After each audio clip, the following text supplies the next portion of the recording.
Lunch చేద్దామని చెప్పి table nine రెస్టారెంట్కి వచ్చాము. ఇది కరకంబడి రోడ్లో ఉన్న బ్రాంచ్.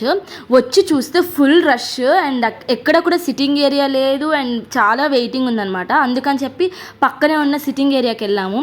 ఫుడ్ వైస్కి వస్తే పర్లేదు, ఏం అంత సూపర్ అయితే లేదు, పర్లేదు అన్నట్టే ఉంది. అండ్ టిక్కా బిర్యానీ ట్రై చేద్దాం అనుకున్నాం, అదైతే అట్టర్ ఫ్లాప్ అయింది. అండ్ అదే రోజు ఇండియా వర్సెస్ పాకిస్తాన్ మ్యాచ్ ఉందన్నమాట. ఇంకా మా అన్నయ్య మా బావ ఎక్కడ కూడా టైం వేస్ట్ చేయకుండా మ్యాచ్లోనే మునిగిపోయారు.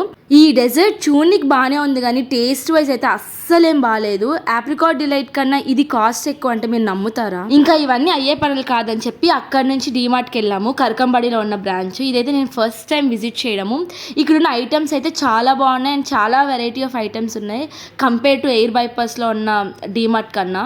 ఇది చూస్తున్నారు కదా, ఇది జ్యూసర్ చాలా తక్కువ ప్రైస్కి అయితే అక్కడ అవైలబుల్ ఉంది అండ్ చాలా ఆఫర్స్ అయితే ఆ డీమార్ట్లో ఉన్నాయి.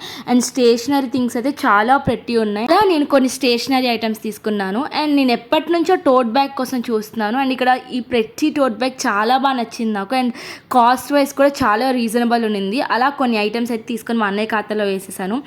అలా అన్నయ్య కూడా కొన్ని స్టేషనరీ ఐటమ్స్ తీసుకున్నారు పిల్లల కోసం. నేనైతే పెద్ద ఫ్యాన్ ఆఫ్ యూనికార్న్. ఎక్కడ యూనికార్న్ కనిపిస్తే అట్లా ఉండిపోతాను అనమాట. ఈ బాక్స్ చూసినప్పుడు I want to go back to school to use it properly అనమాట. కౌంటర్ దగ్గరికి వెళ్ళగానే కిండర్ జాయ్ ఇచ్చాను మా అక్కకి. నార్మల్గా మా అక్క ఎప్పుడు కిండర్ జాయ్స్ తీసుకోదు. వన్స్ అది మా బావకి ఇచ్చేసరికి హీ ఫెల్ షాక్ అండ్ ఇవన్నీ ఎందుకని చెప్పి అక్కడే పడేశాడు. సో సాడ్, అదైతే ఖాతాలో వేయలేదు. అండ్ అక్కడైతే అలా కొన్ని ఐటమ్స్ తీసుకొని నేను ఇంటికైతే స్టార్ట్ అయిపోయాము. And yeah, I'll see in the next video. Bye.